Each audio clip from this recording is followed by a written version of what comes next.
Hello everyone, welcome to case series 2. ఇవాళ మనం ఒక ఇంట్రెస్టింగ్ కేసు గురించి డిస్కస్ చేద్దాం. నా దగ్గరికి ఒక 25-year-old లేడీ వచ్చారు. తను ఒక 1 month నుంచి ఫీవర్తో సఫర్ అవుతున్నారు. ఆ ఫీవర్కి చాలాసార్లు యాంటీబయాటిక్స్ వాడేశారు అండ్ డోలో వేసుకుంటూ ఉన్నారు. తగ్గుతుంది, మళ్ళీ వచ్చేస్తుంది. అయితే ఎంతకీ తగ్గట్లేదని ఫర్దర్ వర్కప్లో ఏమైండొచ్చు?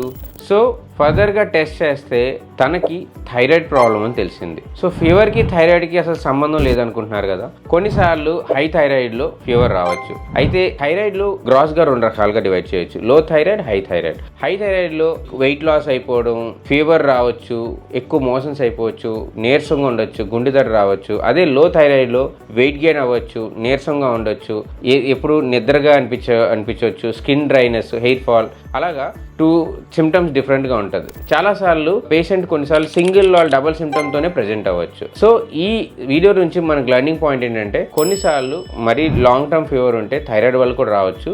మీరు మీ ఎండోక్రైనాలజిస్ట్ కన్సల్ట్ చేయొచ్చు. సెకండ్ పాయింట్ ఏంటంటే, over the counter antibiotics doctor prescription లేకుండా వాడకూడదు. అది మీకు బెనిఫిట్ ఉండదు, దానివల్ల నష్టం కూడా అవ్వచ్చు. Thank you.